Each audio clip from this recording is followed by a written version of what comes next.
হয়তো এমন কোনোদিন মিলবে না বন্ধু যে তোমারে আখিরাত মনে করাই দিছে। সমবয়সী বন্ধু কোনোদিন বছরের পর বছর তোমার অসভ্যতা চরিত্রহীনতা দেখে কোনোদিন একটাবারও বলল না, কিরে দোস্ত আমরা না মুসলমান, মুসলমান এমন হয় কেমনি? আপন জন মিলবে না হয়তো, বরং তোমার শুধু গুনাহ গুনাহ শিখাবে, গুনাহ। পৃথিবীর যেই কোনো মদখোর নিজের থেকে শুরু করে নাই, বন্ধু নামের কোন শয়তান তারে মদের আড্ডায় নিয়ে গেছে। যে এটা সহজ কমন থিওরি, এটা একটা কমন থিওরি। পৃথিবীর যেই কোনো জুয়াখোর জুয়ারি নিজের থেকে জুয়া শুরু করে নাই, বন্ধু নামের কোন শয়তান পরিচিত নামের কোন দুষ্ট তারে জুয়ার আড্ডায় নিয়ে গেছে। আরে আপনি মদ জুয়া বাদ দেন, কোনো অসুবিধা নেই, করুন। কোন নেশা বাদ দেন। এই যারা বিড়ি সিগারেট খায় বাপ চাচা নিয়মিত, ওনাদেরকে জিজ্ঞাসা করে দেখে যে চাচা আপনি আল্লাহর কসম কইরা সাক্ষী রেখা বলেন যে বিড়ি খানা শুরু করছেন কেমন? ঠিক আছে, অসুবিধা নাই। তো এই জন্য বললাম, আপনি একজন বিড়ি খাওই না মানুষের জিগাইন চাচারে একেবারে হাতে ধরে কইন চাচা আল্লাহ দোহাই করে বলেন কেমনে শুরু করছেন বিড়ি? উনিও বলবে কথা যে আমি নিজের থেকে বিড়ি খাইতাম না প্রথম, আমারে হমাইন না কয়েকজনে বারবার বিরক্ত করতে করতে এক সময় এক টান দুই টান দিতে দিতে এখন আমার অভ্যাস হয়ে গেছে। তার মানে কেহই গুনাহ কবিরা যেগুলা বড় পাপ নিজের থেকে শুরু করে না, কোনো না কোনো সমবয়সী আড্ডা দিতে দিতে একদিন তাকে গুনার মধ্যে জড়ায় দেয়, অসৎ আড্ডায় জড়ায় দেয়। নারীর আড্ডা, জুয়ার আড্ডা, মদের আড্ডা, নেশার আড্ডা, ছবির আড্ডা, অস্থিরতার আড্ডায় মিশায় দেয় ভাইয়া। এজন্য বন্ধু বাপ দয়া করে নিজের ভালো নিজের কল্যাণ আলাদা দেখো। আমি যেই কথাটা মূলত বুঝাইতে চাই, তুমি আলাদা ভাবো, তোমারটা তুমি ভাবো যে আসলে আমারে বলছি, আমারে বলছি, আমারে বলছি। তুমি ইনশাল্লাহ যদি নিজের জন্য ভাবো বরকত হবে, বরকত হবে, তাইলে দেখবো তুমি আগাইতে পারবে। কোরআন শরীফে আছে হাসরের দিন যার আমল নামা হাতে ডান হাতে দেওয়া হবে সে সবাইকে দেখাবে। একটা মজার জিনিস মনে রাখবেন, প্রত্যেক মানুষকে হাসরের ময়দানে তার পরিচিতদের সাথেই উঠাবে। আমরা কোনো চীনের মানুষের লোক উঠাইত না, বুঝেন নাই কথা? আমার ঘরে কোনো লন্ডনের মানুষের লোক উঠাইত না, প্রত্যেককে তার পরিচিত জনদের কাছে দিয়ে উঠাবে, সাথে দাঁড় করাবে। তো যে আমল নামা ডান হাতে পাবে সে চিৎকার করে বলবে, দেখো বন্ধুরা, পরিবারের সবাই বলবে যে দেখো দেখো ইকরাউ হা উমকরাউ কিতাবিয়া, আমার আমল নামা পড়ে দেখো, আমার নাম দেখো, জান্নাতীদের লিস্টিতে আমার নাম উঠেছে। ডান হাতে যখন পাবে, তখন তাফসিরে আছে ওই বন্ধুরা, পরিচিতরা, আত্মীয় স্বজনরা ওরা জিজ্ঞেস করবে তুমি কেমনে জান্নাতি হইলা? আহা তুমি তো আমগো এলাকাতেই বড় হইলা, তুমি তো দেখলাম আমগো গ্রামে বাজার করতা, আমরার এলাকাতেই দেখতাম তোমারে, তোমার এই কামটা কেমনে বানাই লাইলা? বুঝেন নাই কথাটা? আল্লাহর কসম, কোরআনের আয়াত। ওই ব্যক্তি তখন বলবে ইন্নী জানানতু আন্নী মুলাকিন হিসাবিয়া, বন্ধুরা বাবারা, আমি যদিও আপনাদের সাথে চলতাম ফিরতাম, বাজার করতাম, হাট বাজার চলতাম, কিন্তু আমি দিলের মধ্যে ইয়াকিন রাখতাম এই হিসাবের দিন হবে। এই জন্য আমি বাজারও করছি, নামাজও করছি, ব্যবসাও করেছি, হালালও খেয়েছি, সংসারও করেছি, আল্লাহকেও খেয়াল রাখছি, নামাজ বন্দিগি আল্লাহর হক আদায় করছি। তা আপনি হয়তো আমার বাজারটা দেখছেন, আপনি আমার নামাজ দেখেন নাই। আপনি কেমনে দেখবেন? আপনি তো আমার সাদওয়ানে দেখছেন, এক কাপ চা খাইয়া চলে গেছি, কিন্তু আমি যে নামাজে গেছি, আপনি তো মসজিদে যান নাই, আপনি আমারে দেখবেন কেন? অনেক মানুষ দেখবেন না সাদওয়ানে, অনেক মাঝ বয়সী বুড়া মানুষ সাদওয়ানে বিড়ি খাইতে খাইতে, ভালো মানুষ তো কই না, দেখি তো না। চাচা ভালো মানুষ দেখে না, কারণ চাচা বহুত চিন্তা করে দেখছে পৃথিবীর শেষ ভালো মানুষ উনি, এই বিড়ি খাই না বড়া, এই শেষ পৃথিবীর শেষ ভালো লোকটা, এই যে বড়ার গায়ের থেকে বিড়ির দুর্গন্ধ, বিড়ির গন্ধে যে বেটার কাছে যাওয়া যায় না, এ বেটা এই পৃথিবীর শেষ ভালো মানুষ। কোনো কারণে বাইসেন যদি এই চাচা মারা যায়, পৃথিবী ভালো মানুষের অভাবে কাইতে যাবে। এই জন্য সবাই টিকিট কাইটা 10 টাকা টিকিটে এই ভালো মানুষ শেষবারের মতো চা দোয়ানে ছাইয়ে দেখা দেওয়া দরকার, যে এই যে বিড়ি খাই না বেটা ভালো মানুষ তো আয়, চা দোকানে ভালো মানুষ খুঁজে, গল্পের আড্ডায় খুঁজে, জুয়ার আড্ডায় খুঁজে। না রে বন্ধু, ভালো মানুষ তো ভালো মানুষের জায়গায় থাকে, ইমানদার তো ইমানদারের জায়গায় থাকে। আপনি রাত গভীরে দেখবেন লক্ষ লক্ষ ইমানদার এখনো এই বাংলাদেশে আলেম, ওলামা, তোলাবা, আউলিয়া, বুজুর্গ, সাধারণ মুসলমানের মধ্যেও অনেক নেককার মানুষ আছে। রাত গভীরে অন্ধকারে তাহাজ্জুদের সেজদা দিয়ে আল্লাহর বান্দা চোখের পানি ফেলে আল্লাহর জমিন ভাসাইতেছে। আবার অসংখ্য নাফরমান বেঈমানকে দেখবেন একই শহরে, ঢাকা শহরে গেলে দেখবেন আপনি রাতের অন্ধকারে হাজারো আল্লাহর বান্দা সেজদায় কাঁদতেছে। আবার এই ঢাকা শহরে রাতের অন্ধকারে মদের আড্ডা, জুয়ার আড্ডায়, নারীর আড্ডা, জিনার আড্ডায়, ক্লাবে, হোটেলে, বারে, রেস্তোরাঁয় অশ্লীল নাচ, গান, বেবিচার করছে। হ্যাঁ, এটা মনে রাখতে হবে। এই জন্য আমি অনুরোধ আমার, আমি দয়া করে এটা বুঝাইতে চাইলাম, আমি মেহেরবানি করে এটা বলতে চাইলাম। আল্লাহ নবী সাল্লাল্লাহু আলাইহি সাল্লাম বলেছেন, পিতা মাতার জিম্মাদারি সন্তানের আদব, আইয়ুহসিনা আদাবাহু, তার আদবের দিকে খেয়াল রাখ। কিসের বলেন না কেন? আদব। আর হলো তার উত্তম নাম। কথাটা কেন মনে হয়েছিল? মনে হয়েছিল এই নামটা দেখা, এই হাবির বাড়ি উদ্যোগে এই কথাটা দেখা মূলত মনে হচ্ছে। এতগুলো কথার শুরু কিন্তু এই নাম, এটা অর্থাৎ এইখানে নাম তো হাবির কোনো নাম হইতে পারে না, এটার পুরা নাম হারাই গেছে। এটা যার নামই হোক, ওনার পুরা নামটা কি করে দিছে? হারাই দিছে। হয় হাবিবুর রহমান হবে, হয় হাবিবুল্লাহ হবে, এরকম একটা কিছু তো হবে। তো এটা হাবির বাড়ি কিনা? কথা বুঝছেন নি? কথা এই কথাটার কারণে আমার এটা মনে হচ্ছে, এই এতগুলো কথার শুরু এইটা দেখেই কইছি আমি। হাবির বাড়ি কি? হ্যাঁ, হাবিবুর রহমান, কতটা সুন্দর নাম, হাবিবুর রহমান, আল্লাহর হাবিব।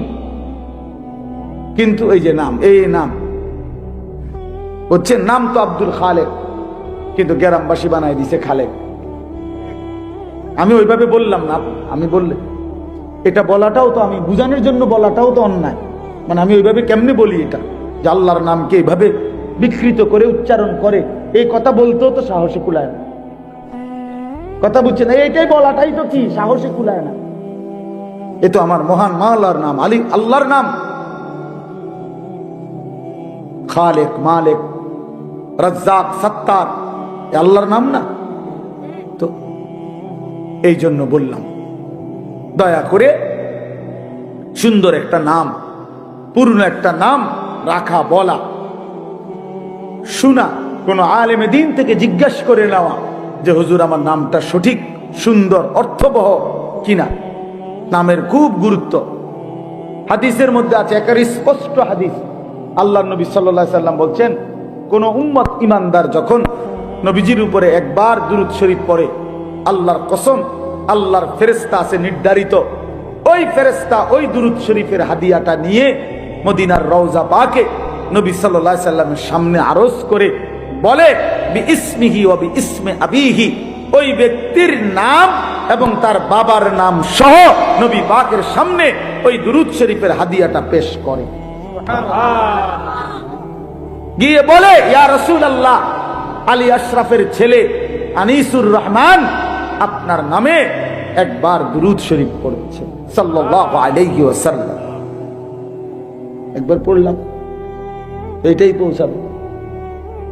এই তো আমার বাবার নামও উচ্চারিত হয়, আমার নামও উচ্চারিত হয় নবী পাকের সামনে।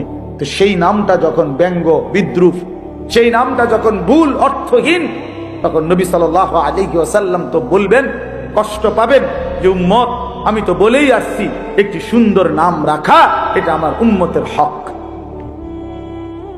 বিষয়ে না, সব বিষয়ে আপনি যতগুলো হক, এই বাচ্চার হক আইয়ুহসিনা আদাবাহু, তাকে দ্বীন শিখানো, তাকে আদব শিখানো, তাকে আখলাক শিখানো, তাকে কোরআন শিখানো, তার আল্লাহর পরিচয়, রাসূলের পরিচয় দেওয়া, তাকে দ্বীন বুঝায়া দেওয়া। এই 6 বছরের বাচ্চা অবুঝ বাচ্চা, তার নিজস্ব কোনো সিদ্ধান্ত নাই। 7 বছরের বাচ্চার নিজে কোনো সিদ্ধান্ত নেওয়ার কোনো অধিকার নাই, কোনো বুঝে নাই। আপনি কেন তারে আল্লাহর কোরআন থেকে বঞ্চিত করলেন, রাসূলের হাদিস থেকে বঞ্চিত করলেন? তারে কেন নামাজ থেকে বঞ্চিত করলেন? নবী তো বলছিলেন 7 বছর বয়সেই তোমার বাচ্চাকে নামাজ পড়াও। নবী তো বলছিলেন 10 বছর বয়সে বাচ্চা যদি নামাজ না পড়ে এবার তারে প্রহার করো, আঘাত করো, তারে শাসন করো। আপনি কেন ছেড়ে দিলেন? আল্লাহর কসম, এই বান্দার হক নষ্ট করলেন, বাচ্চার হক নষ্ট করলেন। এই হক নষ্টকারী মা বাপ মনে রাখেন হাসরের ময়দানে বেইজ্জতি হওয়ার জন্য রেডি থাকেন। ওই মা বাপকে এই সন্তান বেইজ্জতি করবে, কোরআন শরীফ আছে। বেইজ্জতিটা কেমন আইটেমের হবে?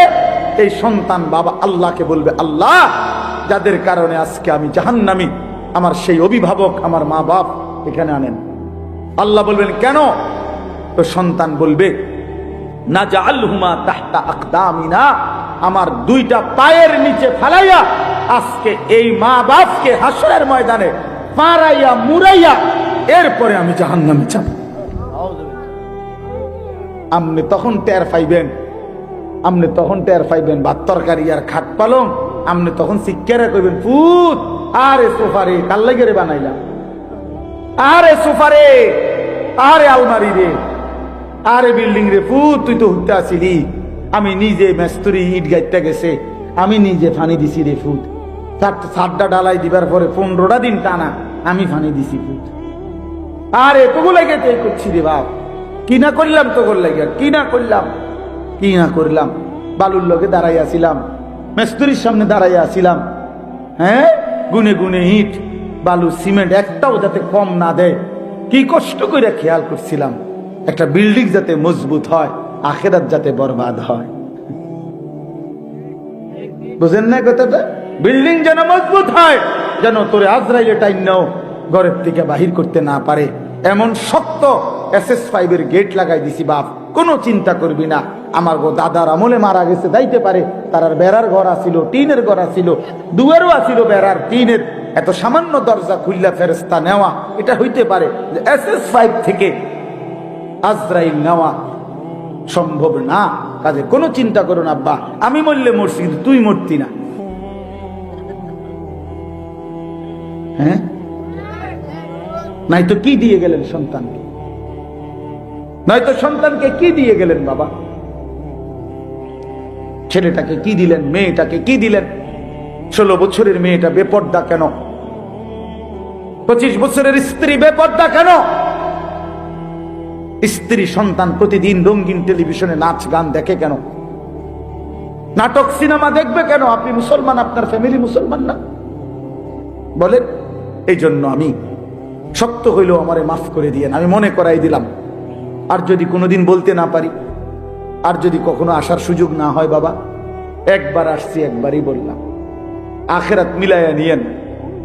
যুবক ভাই তোমাদেরকেও বলি বাবা, আবারও বলছি ওই কথা, এত কম বয়সে যদি তুমি এতটা নষ্ট হয়ে যাও, আমার বাপ আগামীর হায়াতটা কেমনে পার করবা? যদি আল্লাহ তোমারে 40 বছর হায়াত দেয়, 50 বছর হায়াত দেয়, আমার প্রিয় ভাই, কেমনে বললে বুঝবা যে তুমি এক ওয়াক্ত নামাজ পড়ো না, তোমার সন্তানটা কেমন হবে?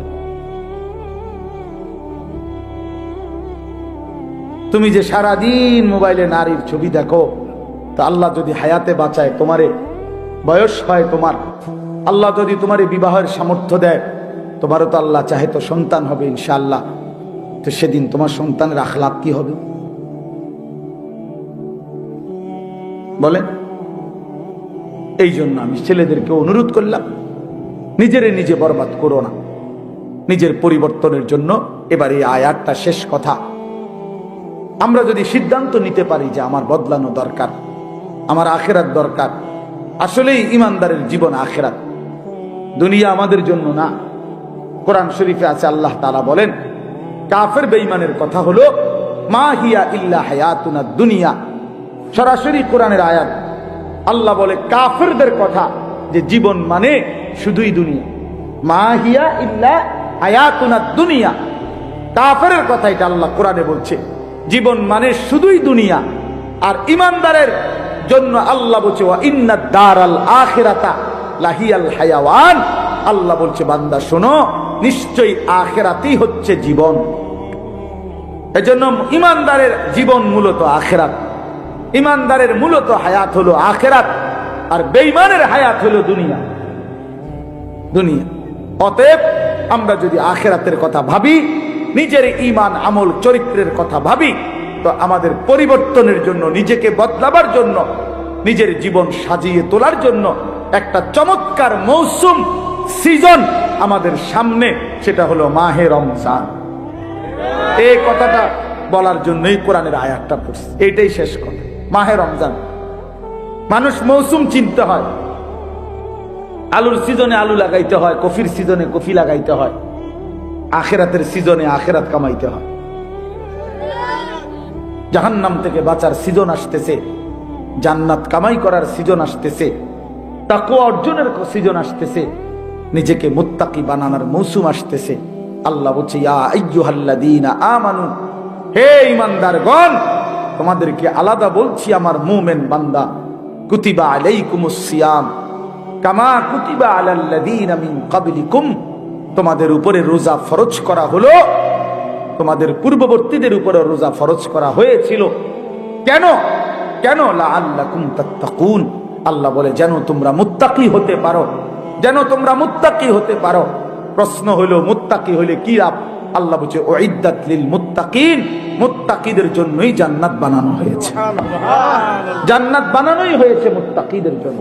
অতএব প্রিয় ভাই, রমজানে তুমি যদি গুনাহ থেকে মুক্ত থাকো, রমজানে যদি তুমি 30টা রোজায় অভ্যস্ত হইতে পারো, রমজানে তুমি যদি ইফতার সাহারি ঠিক মতো গ্রহণ করতে পারো, রমজানের 20 রাকাত তারাবি যদি যত্ন নিয়ে আদায় করতে পারো, সাহরির উঠতে উঠা যদি একটু দোয়া 2 রাকাত নফল নামাজ পড়ে একটু কান্নাকাটি করতে পারো, ইফতারের আগে যদি একটু আল্লাহর কাছে গুনাহ মাফ চাইতে পারো, কমপক্ষে 1টা মাস যদি নিজের চরিত্র আখলাক হেফাজত করতে পারো, প্রিয় বন্ধু আল্লাহ বলছে বান্দা 30 দিনের মধ্যেই আমি আল্লাহ তোমার হাতে জান্নাতের ভিসা লাগায়া ঈদের দিনে ফ্লাইট উড়াই দেব। ঈদের দিনে ফ্লাইট 30 দিন। যেদিন রমজানের চাঁদ উঠবে সেদিন ইমানের পাসপোর্ট দিবা। আর আমি আল্লাহ 30 দিন আমার হুকুম মানবা, 30 দিন পরে আমি তাকওয়া নামের জান্নাতের ভিসা লাগাই দেব। এখন ইমানের পাসপোর্ট আর তাকওয়ার ভিসা রেডি, ঈদের দিন ফ্লাইট। পাসপোর্ট ভিসা হইলেই তো ফ্লাইট, ঈদের দিন ফ্লাইট, জান্নাতের ফ্লাইট। কি হাদিসে আছে এটা? আল্লাহ নবী সাল্লাল্লাহু আলাইহি সাল্লাম বলছেন, ঈমানদার পুরা রমজান যখন গুনাহ থেকে পবিত্র হয়ে বা ইরতিফায়ে মাকানি, আমার উচ্চ সম্মান মর্যাদার কসম, আমি আল্লাহ আমার এই ঈমানদার রোজাদার পুরা মাস আমার হুকুম মানছে, ইফতার সাহরি তারাবি তাহাজ্জুদ, দোয়া মুনাজাত তিলাওয়াত জিকির রোজা এবং হারাম চুরি ডাকাতি জিনা ব্যভিচার সুদ ঘুষ অশ্লীলতা থেকে বেঁচে থাকছে। আজ আমি তোমাদেরকে সাক্ষী রেখে বললাম, আজ এই পবিত্র ঈদের দিনে আমি তাদেরকে মাফ করে দিলাম। হাদিসে আছে ফেরেশতারা সাথে সাথে ফেরেশতারা তখন ঈদগাহের 2 পাশে দাঁড়িয়ে, ঈদের নামাজ পড়তে বান্দা যেখানে যায় তার 2 রাস্তার 2 পাশে দাঁড়িয়ে ফেরেশতারা ডাক দেয়, ইয়া আইয়ুহান নাস, হে লোক সকল শোনো। আমরা ফেরেশতারা নিজ কানে শুনছি, ইন্নাল্লাহা কাদ গাফারা লাকুম, আল্লাহ তোমরে মাফ করে দিয়েছে। ফারজিউ রাশিদিনা ইলা রিহালিকুম, তোমরা এখন খুশি খুশি সন্তুষ্ট চিত্তে তোমাদের ঘরে ফিরে যাও, জান্নাতের বুঝ হয়ে গেছে। এই জন্য রমজান মাস, যুবক ছেলেরা বাবা সিদ্ধান্ত নাও, এবারের রমজান আর মাত্র 30-31 দিন। এই 30-31 দিনকে সামনে রেখে তুমি সিদ্ধান্ত নাও যে রোজা রাখবা। প্রিয় ভাই, তোমরা ছেলে বেশি এজন্য বললাম, মনে রাখো আল্লাহর নবী সাল্লাল্লাহু আলাইহি সাল্লাম স্পষ্ট হাদিসে বলছে, ফাইন্না সাওমা লাহু বিজাউন, নবীজি বলছে রোজা একজন যুবকের জীবনে একটি কার্যকর আমল। কেন? তার যৌন চাহিদা নিবারণের জন্য, নিয়ন্ত্রণ করার জন্য আল্লাহ রাসূল বলছে রোজা হচ্ছে সবচেয়ে কার্যকর একটি মাধ্যম। রাসূলুল্লাহ সাল্লাল্লাহু আলাইহি ওয়াসাল্লাম বলছে রোজার মাধ্যমে বান্দা নিজের যৌন চাহিদা, অস্থিরতার মানসিকতা, কামনা বাসনা এর থেকে নিয়ন্ত্রণ করতে পারে, আখলাক এবং চরিত্র হেফাজত করতে পারে। এই জন্য ইনশাআল্লাহ রমজানকে কদর করে গুনাহ ছাড়ার চেষ্টা করো। তোমাদেরকে আমরা বললাম বাবা, এরপরে তুমি যদি সিদ্ধান্ত নাও ঠিক আছে হুজুর আপনার বলা আপনি বলে গেছেন, আমার নষ্ট আমি হয়েই যাব, ঠিক আছে, কোনো সমস্যা নাই। লাস্তা আলাইহিম বিমুসাইতির, কোরআন শরীফে আল্লাহ বলছে নবী আপনি কোনো এমন না যে একেবারে জল্লাদ, অথবা আপনি একেবারে বাধ্য আমনি যে আমনে একেবারে গর্দানের মধ্যে তলোয়ার রাইখা তারে কইতে তুই নামাজ পড়বি নাহলে কল্লা হালাই দিমু। আল্লাহ বলেন না, আপনার এই দায়িত্ব দেই নাই, আপনাকে আমি কি দেই নাই, এই দায়িত্ব দেই নাই। আপনাকে বলছি ইন আলাইকা ইল্লাল বালাগ, আপনি সর্বোচ্চ শক্তি দিয়ে, আন্তরিকতা দিয়ে আপনি পৌঁছিয়ে দেন আমি আল্লাহর হুকুম, আমার কথা, এরপরের ফয়সালা আমি দেব। এই জন্য আমাদেরও দায়িত্ব এটা। আমরা ওয়ারাসাতুল আম্বিয়া, উলামা, আমাদের জিম্মাদারি এটা। নবীকে যেভাবে আল্লাহ বলছেন আমাদেরও দায়িত্ব এটাই। আমাদের সর্বোচ্চ শক্তি, মহব্বত, আবেগ, ভালোবাসা দিয়ে আমরা তোমাদেরকে বললাম। এবার তুমি যদি প্রত্যাখ্যান করো কোনো সমস্যা নেই, তোমার কারণে আমিও আটকাবো না, আমার কারণে তুমিও আটকাবে না। প্রিয় বন্ধু, রাত সবারই শেষ হয়ে যাবে, সুখের রাতও শেষ হয়, দুঃখের রাতও শেষ হয়। তাহাজ্জুদ যে পড়ে রাত্রে তার রাতও ভোর হয়, মদের আড্ডায়, জুয়ার আড্ডায় যে রাত কাটায় তার রাতও ভোর হয়, বাসর রাতও ভোর হয়, ফাঁসির রাতও ভোর হয়। অতএব দুনিয়া কারো জন্য থেমে থাকে না, দুনিয়া কাউকে থাকতে দেয় না। একদিন না একদিন আমি তুমি সে সবাই আমরা কবরে চলে যাব, এটাই নিশ্চিত। অতএব আমরা যেন প্রত্যেকে ইনশাআল্লাহ নিজের ঈমান, আমল, আখলাক, বয়স্ক বাবাদেরকেও বলি বিড়ি সিগারেটের বদভ্যাস ছেড়ে দেন, চা দোকানের আড্ডা ছেড়ে দেন। বিড়ি সিগারেট এই দুর্গন্ধ একেবারে ফোঁসা মানুষের পরিচয়, বেশি ফোঁসা মানুষ। এবার আসলেই কোনো ব্যক্তিত্ব বলতে কিচ্ছু নেই, ব্যক্তিত্ব বলতে। কারণ তার নাতি, ছেলে, বাতিজার বয়সী বাচ্চাদের সামনে নিজেকে একটা ফালতু কাজ থেকে বিরত রাখবে, এতটুকু বুঝ যার মধ্যে নাই। এবার কিতা ওটা প্লাস্টিক ছাড়া কিতা, হয়তো কোনো আকলে নাই, কোনো বুদ্ধি দিমাগে নাই। এই জন্য আমি অনুরোধ করছি বয়স্ক বাবারা, মাঝ বয়সীরা বিড়ি সিগারেট যাদের অভ্যাস ছেড়ে দেন, ছেড়ে দেন। এটা চা দোকানের আড্ডা ছেড়ে দেন, নারী নাচ গান জুয়ার আড্ডা ছেড়ে দেন, অশ্লীলতার আড্ডা ছেড়ে দেন। যেটুকু হায়াত আল্লাহ দিছে বাকি এটুকু তাসবিহ পড়েন, সুবহানাল্লাহ, আলহামদুলিল্লাহ, আল্লাহু আকবার, লা ইলাহা ইল্লাল্লাহ, সুবহানাল্লাহ, আলহামদুলিল্লাহ, আল্লাহু আকবার, লা ইলাহা ইল্লাল্লাহ। এভাবে তাসবিহ পড়েন, দুরূদ শরীফ পড়েন, সাল্লাল্লাহু আলাইহি ওয়াসাল্লাম, সাল্লাল্লাহু আলাইহি ওয়াসাল্লাম, সাল্লাল্লাহু আলাইহি ওয়াসাল্লাম। এভাবে বারবার পড়তে থাকেন।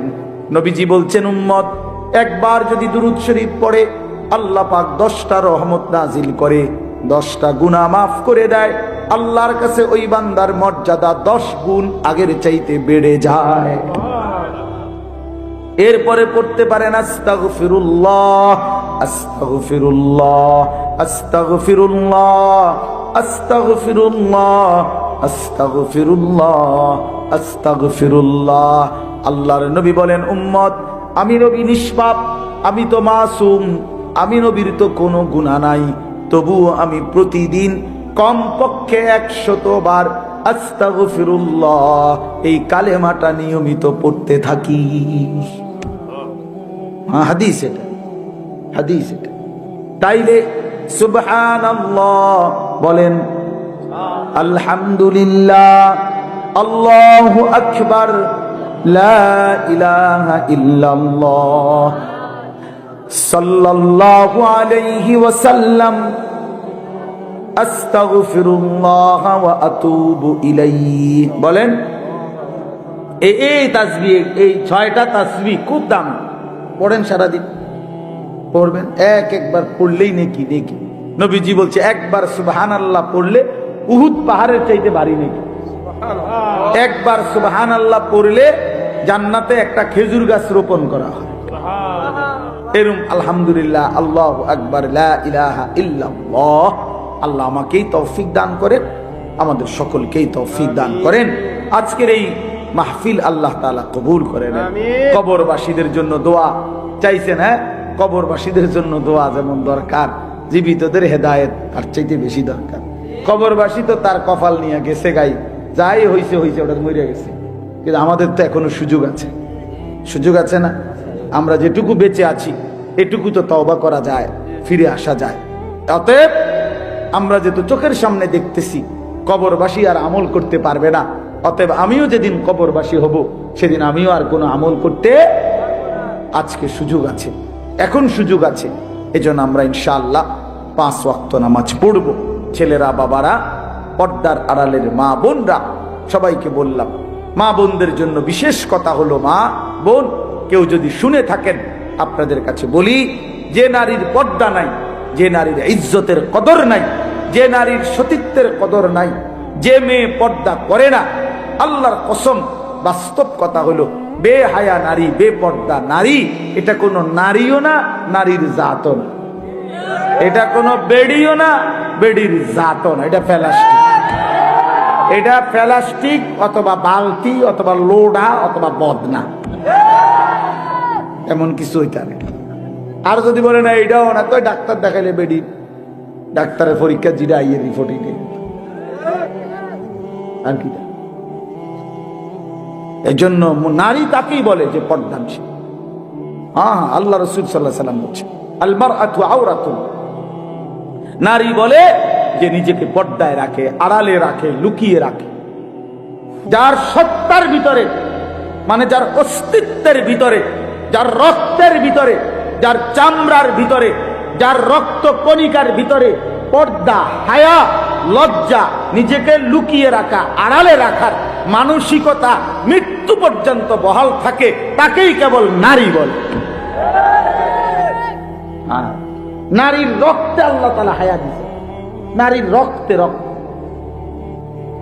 হায়া, এটা নাই, ছুটে গেছে যে নারী, ওইটা কোনো আর নাই, ওইটা আর নারী থাকেন, ওইটার মেয়ে থাকেন। এজন্য বন্ধু, ওই নর্তকী কোনোদিন সুখ দেবে না, বেপর্দা নারী সুখ দেয় না, চরিত্রহীন নারী সুখ দেয় না। বিবাহ বহির্ভূত অবৈধ সম্পর্ক যে করে যেই মেয়ে, খোদার কসম আমি বললাম, ছেলেরা, সে যদি কোনোদিন তোমার জীবনে মিলেও সুখ মিলবে না, সুখ মিলবে না, সুখ। অসৎ নারী, চরিত্রহীন নারী, বেপর্দা মেয়ে, বিবাহ বহির্ভূত অবৈধ প্রেম করা মেয়ে, সে জাহান্নামের আগুন ছাড়া আর কিছু জ্বালাবে না। আল্লাহ তাআলা আমাদের ছেলেদেরকে হেফাজত করেন। আমাদের বন্ধু বড় খতরনাক। বন্ধু যদি নষ্ট হয়, বন্ধু যদি চরিত্রহীন হয়, বন্ধু যদি লম্পট হয়, বন্ধু যদি নারীর আসক্ত হয়, বন্ধু যদি মদখোর, নেশাখোর, জুয়ারি হয়, বন্ধু যদি নারীর ছবি আর উলঙ্গ দৃশ্য দেখে অভ্যস্ত হয়, এই বন্ধু নামের জানোয়ার পুরা মহল্লা শেষ করে দিবে, সমবয়সী সব শেষ করে দিবে। সাংঘাতিক। এই জন্য একলা ফিকির করো, আখিরাতের জন্য একা আগাও। তোমার সাথে কেউ আসলে আলহামদুলিল্লাহ, না আসলে বলে আমি একাই, আমি কি একাই। এই সমাজের সব ঘরে টেলিভিশন চলুক, আমি চালাবো না। এই সমাজের সব নাফরমানি করুক, আমি করব না, আমি একাই। আল্লাহর নবী সাল্লাল্লাহু আলাইহি সাল্লাম বলছেন, হযরত হুযায়ফা এই সাহাবীকে বলছেন যে প্রয়োজনে ওয়ালাউ আন তাআদ্দা বিআসলি শাজারাতিন, নবীজি বলেন, শোনো সাহাবী, প্রয়োজনে গাছের শিকড় কামড়াইয়া ধরে রাখবা, তারপরও একা হলেও আল্লাহর দ্বীন ছাড়বা না, দ্বীন ছাড়বা। সাবধান, গোটা পৃথিবী উল্টে যাবে। সব মহিলা ন্যাংটা হোক, আমার বিবি বেপর্দা হবে না, যদি সে আমার বিবি হয়। সাফ হিসাব, বেপর্দা বিবি আমি নেব না, রাখবো না। এমন বিবি দরকার 1000 বার ছেড়ে দিলাম, এমন সন্তান প্রয়োজনে কোরবান করে দিলাম, যা বেটা, হয় তুই থাকবি নয় আমি থাকবো। নাফরমানের সাথে ইমানদারের সংসার হয় না, বেঈমানের সাথে ইমানদারের কোনো পরিচয় হয় না। কোরআন শরীফে আছে, নূহ আলাইহিস সালাম শুধু আল্লাহরে বলছে, আল্লাহ এই যে ছেলেটা ডুববা যায় এটা আমার পুত। সূরা হুদের মধ্যে আছে। নূহ নবী বলছিল ওই তুফানের সময়, কেনান ফোলাডারে কইছিল কি, এটা আমার ছেলে। আল্লাহ, আল্লাহর কসম বাবা শোনো, এই ছেলে তোমরা শোনো, বেনামাজি নাফরমান শোনো, চেহারা দেখলেই বোঝা যায় কয় পার্সেন্ট নামাজ পড়ো, আমি তো চিনি। আল্লাহ পাক কোরআনে ডাইরেক্ট বলছি, ইয়া নূহ ইন্নাহু লাইসা মিন আহলিক ইন্নাহু আমালুন গায়রু সালেহ। সাবধান হে নূহ, এটা তোমার সন্তান নয়, তোমার পরিবার নয়, বেঈমান ইমানদারের সন্তান হতে পারে না। এ বেআমল, ইন্নাহু আমালুন গায়রু সালেহ, এটা বেআমল সন্তান, এই নাফরমান মুমিনের বাচ্চা হইতে পারে না।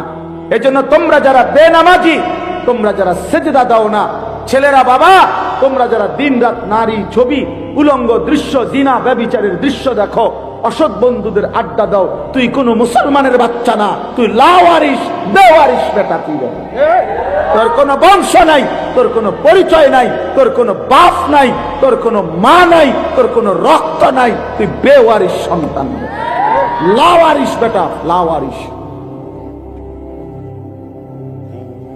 তুমি লাওয়ারিস, কারণ ইমা আল্লাহ কোরআনে বলছে, আল্লাহ কি ডাইরেক্ট বলছে কোরআন শরীফে, নাফরমান ইমানদারের কি হইতে পারে না, সন্তান হইতে পারে না। ফালা তাসআলনি, আল্লাহ বলেন নূহ নবী এমন নাফরমান সন্তানের জন্য, ফালা তাসআলনি, আমি মাওলার কাছে কিছু চেও না। সাবধান, হাত নামাও। কুরআনুল কারীমের মধ্যে আছে নূহ নবী হাত নামায় ফেলছে এবং সাথে সাথে দোয়া করছে, আল্লাহ আমি ভুল হয়ে গেছে, সন্তানের ভালোবাসায় খেয়াল করি নাই, আপনি মাফ করে দিয়েন। এমন নাফরমান সন্তানের জন্য চাওয়া আমার ঠিক হয় নাই। আল্লাহর নবী সাল্লাল্লাহু আলাইহি ওয়াসাল্লামের চাচা আবু তালেব হাজারো লক্ষ অনুরোধের পরেও যখন কালেমা পড়ে নাই, শেষ পর্যন্ত যখন মৃত্যুবরণ করেছে, আল্লাহর নবী তখনও চাচা আবু তালেবের জন্য 2 হাত তুলে মাফ চাইছিল।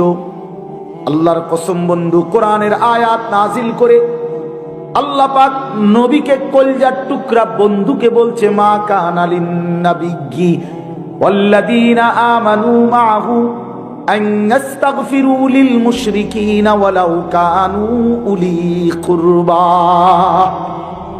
আল্লাহ বলছে বন্ধু, কোন নবীর জন্য আর নবীর ইমানদার উম্মতের জন্য এই কথার কোনো অনুমতি নাই, চূড়ান্ত নিকট আত্মীয় হলেও কোন মুশরিক বেঈমানের জন্য আমার কাছে মাফ চাওয়া অনুমতি নাই। নামান হাত, নামান, আপনি নামান। খুদ রাসূল সাল্লাল্লাহু আলাইহি সাল্লাম হাত নামায় ফেলছে, আল্লাহ নিষেধ করেছে হাত নামান। কার জন্য দোয়া করলেন, কার জন্য ক্ষমা প্রার্থনা করছেন? অত বেঈমান, অত মুশরিক আবু তালেব, অত বেঈমান।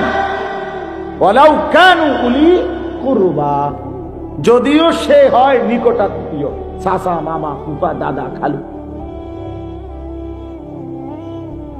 যদিও আপন রক্ত হয়, তবুও কি করা যাবে না? কি বন্ধু, কি মনে করছো আব্বা, কি ভাবছো বাবা? লাওয়ারিস জীবন চালাও, বেওয়ারিস জীবন চালাও। তুমি নিজেকে আলাদা করে দাও যে আমার কোনো বাপ নাই, আমার কোনো মা নাই, আমার কোনো ধর্ম নাই, আমার কোনো আল্লাহ নাই, আমার কোনো রসুল নাই, আমার কোনো বানানেওয়ালা নাই, আমার উপরে কেউ কোনো কর্তৃত্ব করবে এমন কেউ নাই, আমি কারো বিধান মানি না, আমি কারো দিন মানি না, আমি কারো শরীয়ত মানি না, আমি কারো হুকুম মানি না, আমি এক যাযাবর, আমি এক জানোয়ার। আমি এক রাস্তার কুকুর, যেখানে মন চায় খায়, যেখানে মন চায় পেশাব করে, যেখানে মন চায় ঘুমায়, যেখানে মন চায়। হায় যুবক, যারে দেখতে মন চায় তারই দেখো, নারী, ছবি, উলঙ্গ দৃশ্য, জিনা, ব্যভিচার। ওফ, এটা বুঝি কোনো জীবন হইল বাপ? এটা বুঝি কোনো হায়াত হইল বাপ? মুসলমানের বাচ্চা বুঝি এত পাগল হয়, এত ছাগল হয়? মুসলমানের ঘরে জন্ম নিয়া ইনসাফ করে বলো, একটা ছেলে বাবা 2 বছর এক পবিত্র মা তোমার বুকের দুধ খাওয়াইছে, মায়ের প্রতি ফোঁটা দুধের হক, এক মা তোমার 2 বছর দুধ খাওয়াইছিল, এই উদ্দেশ্যেই কি মা দুধ খাওয়াইছিল যে তুমি 16 বছর বয়সে সারা দিন উলঙ্গ ছবি আর নারী দেখবা, নর্তকী দেখবা, মোবাইল দেখবা? এজন্য খাওয়াইছিল মা দুধ? মায়ের 9 মাসের গর্ভে ধারণের হক এটাই? একটা সেজদা না দেওয়া? মা এই জন্যই গর্ভে লালন করছিলেন, ধারণ করছিলেন। হামালাতহু উম্মুহু ওয়াহানান আলা ওয়াহলিন। আল্লাহ বলছে, এক একটা মা কষ্টের পর কষ্টের জীবন বাজি রেখে এক সন্তানকে প্রসব করে নেয়, সন্তানকে প্রসব করে। তো সে মা এই জন্য দুধ পান করাইছিল, এই জন্য মা গর্ভে ধারণ করছিল।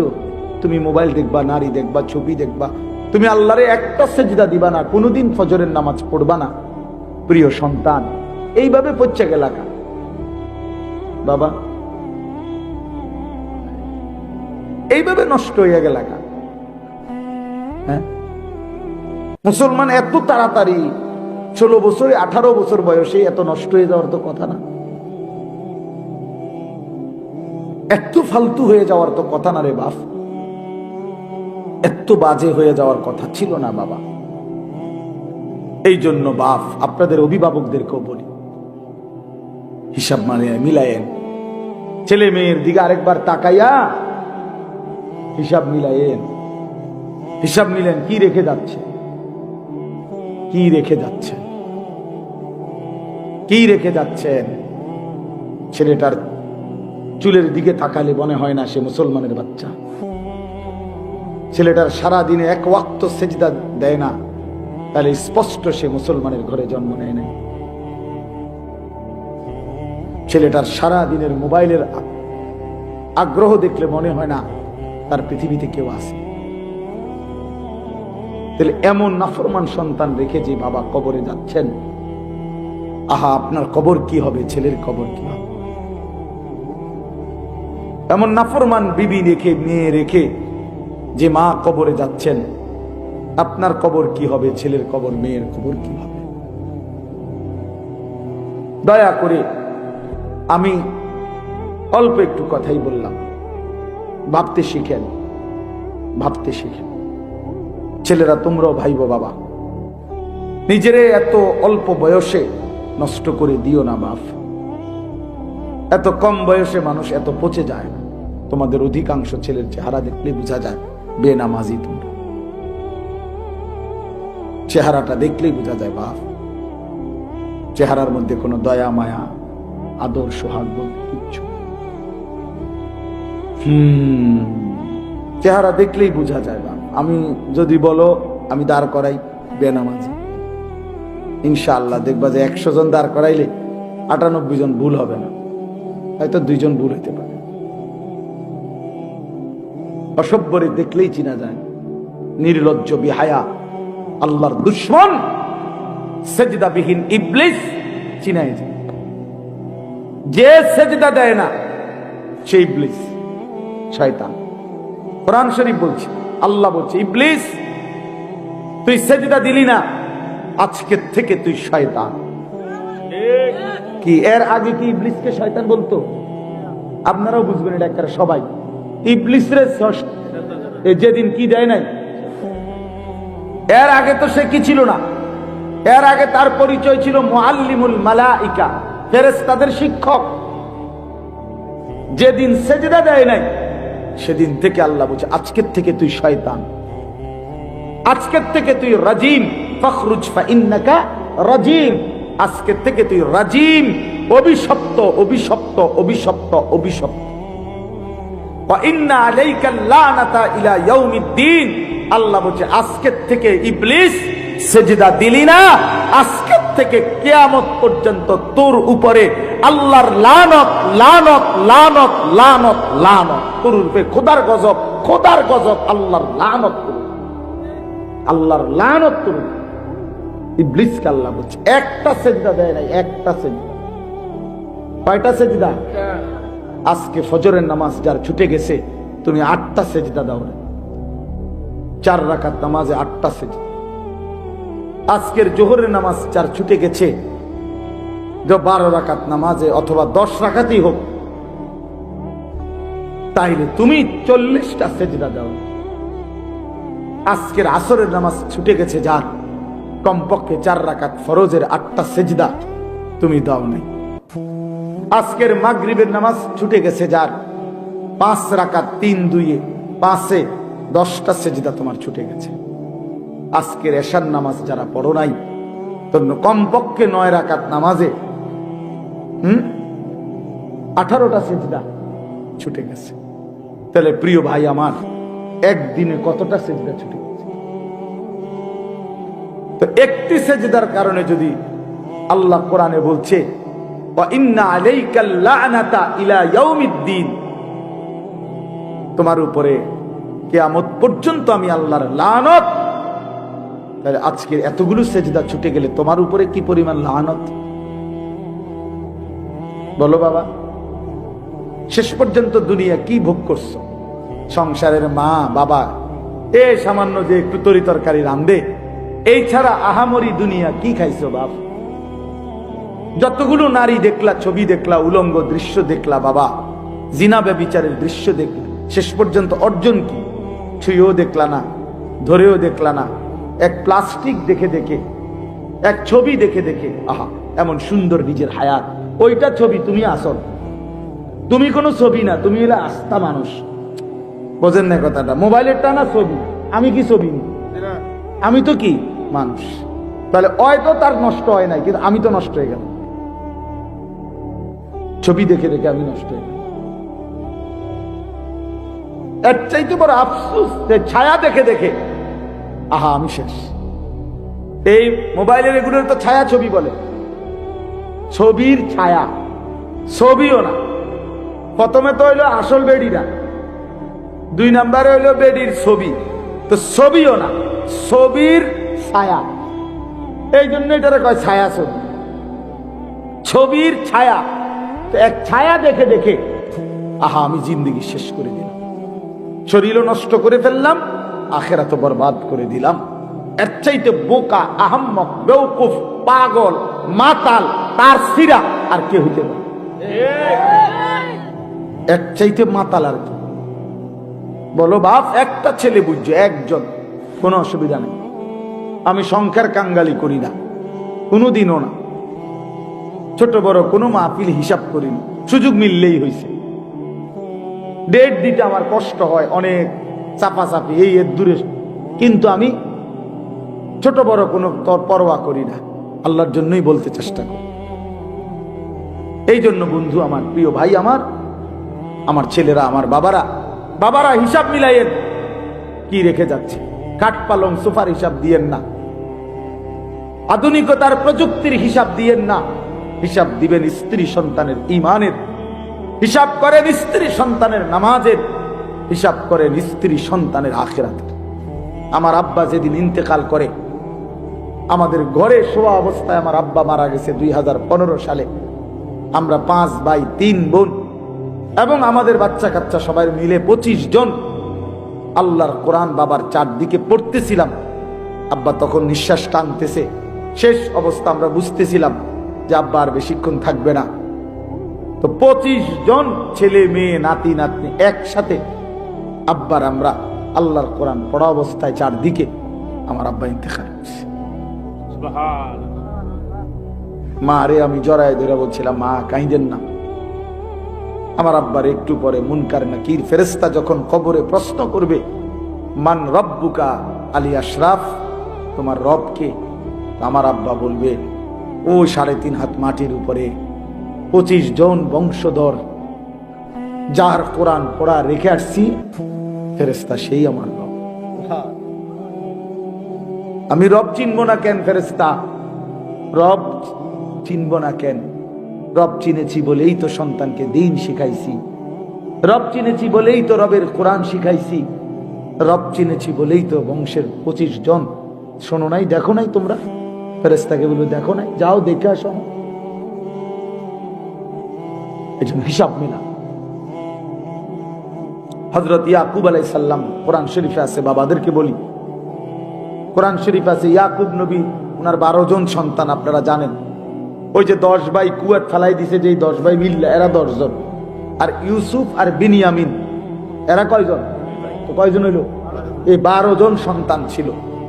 মৃত্যুর সময় ইয়াকুব নবী এই 12 জন সন্তানকে পাশে বসাইয়া, কোরআন শরীফের আয়াত, আম কুনতুম শুহাদা ইজ হাদারা ইয়াকুব আল মাউত, মৃত্যুর সময় ইয়াকুব নবী ইজ ক্বালা লিবানিহি, তিনি তার সন্তান 12 জনকে একত্রিত করে বললেন, বলো বাবারা, মা তা'বুদুনা মিন বাদি, আমি শুধু মৃত্যুর পূর্বে জানতে চাই, আমার মৃত্যুর পরে তোমরা কার ইবাদত করবে? বাবারা শুধু এই কথাটা বলো।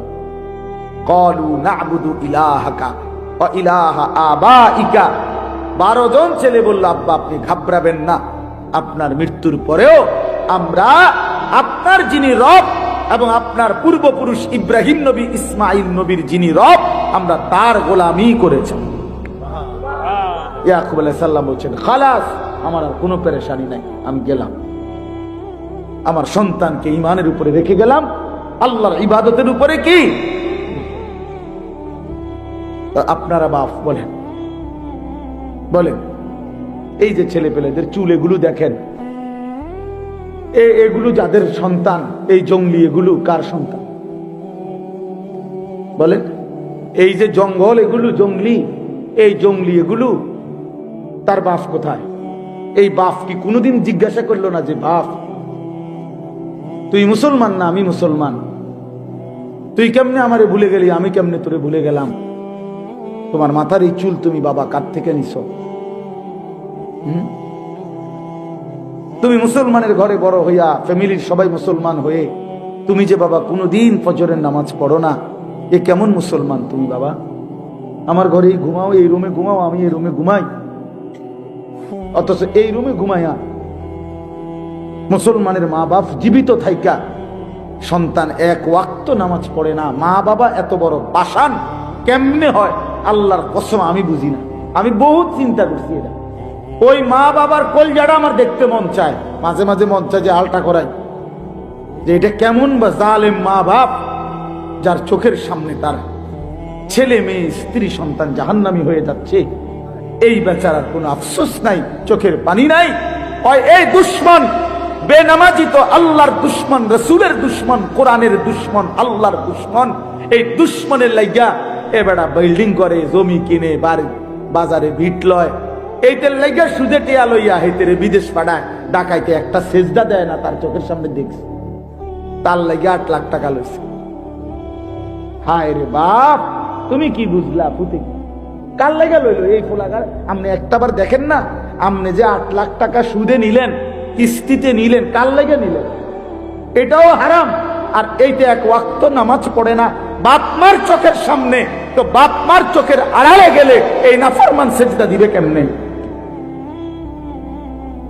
আপনজনের সামনে, গ্রামে মহল্লার মানুষের সামনে যার লজ্জা নাই, অপরিচিত মানুষের সামনে সে কারে লজ্জা করবে?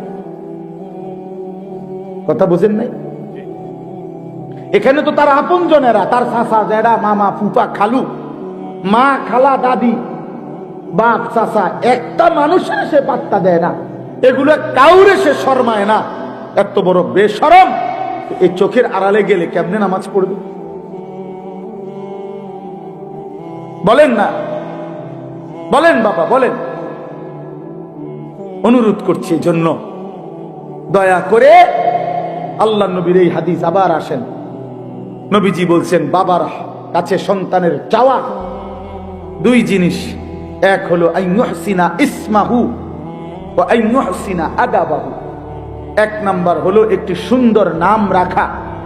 এটা সন্তানের পাওনা বাপ মার কাছে, আরেকটা হলো ওই দেখেন দেখছেন, মানে উনি হিসাব হইলো চুরি করে হইলো উনি মোবাইল উঠাইবে। হ্যাঁ ওই বেড়া বেড়া আমাদের কইছি না ওই চাদুরারে,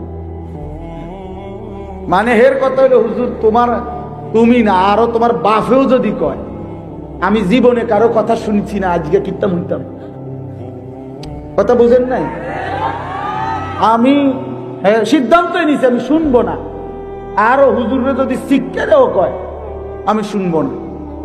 ঠিক আছে বাপ, হ্যাঁ হ্যাঁ অনেকের ভাইয়া রাগ হইও না, আমি শক্ত মানুষ,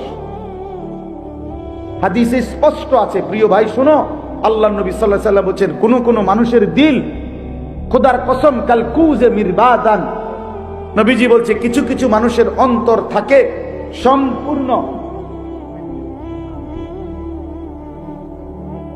এই যে মনে করেন এইটা এদিক দিয়ে যদি থাকে এভাবে ধরে তাইলেই তো গ্লাসটা পুরবে, মানে কাফ এটা, এটা যদি এমনে থাকে, কথা বুঝছেন নি আপনি? এটা যদি এমনে থাকে তাহলে এখন যদি এক সাগর পানি দেয় বলো বাপ এটা পুরবে কোনোদিন? পুরো আটলান্টিক সাগরটা যদি ঢাইলা দেওয়া হবে কিছু? এ আল্লাহ নবী খোদার কসম বলছে কিছু মানুষের অন্তর আল্লাহ পাক নাফরমানির কারণে এমন উল্টাইয়া দেয়, এই অন্তরে আর কোনোদিন আল্লাহর কথা এক জাররা ঢোকে না। ঢুকবো কোন হানে? এটা তো কি হয়ে গেছে, না না না উল্টায় গেছে, উল্টায় গেছে, উল্টায়। এই জন্য হাদিস আছে নবীজি 5 ওয়াক্ত নামাজের পরে একটা দোয়া করতেন, ইয়া মুকাল্লিবাল কুলুব সাব্বিত কলবি আলা দীনি। অর্থ কি? হে দিল পরিবর্তনকারী, হে অন্তরের উলট পালটকারী, আপনি আমার অন্তরটা আপনার দ্বীনের উপরে মজবুত রাখেন।